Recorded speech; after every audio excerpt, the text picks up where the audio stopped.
Hey everyone, today in this video, I'm going to show you how to restart your Roborock Saros 20. If you're interested in the Saros 20, the link to it will be in the video description, where you'll find links to our top robot vacuum, wet dry vacuum, and cordless vacuum picks, as well as our daily vacuum deals website, so be sure to shop all those links in the description. So, we have our unit plugged in and charging right now.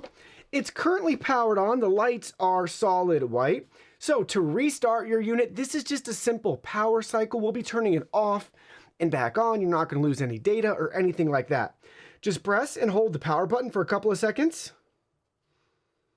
Turning off. It says turning off, so we're going to let go. The lights are still lit. We'll wait for them to shut off. Okay, the lights just shut off. We can give it a couple of seconds if we want, but the vacuum is powered off. And now to complete the restart, we got to turn it back on. So press and hold the power button again. The light's illuminated. So I'm going to let go, and we're going to wait for it to boot back up. There's the startup chime.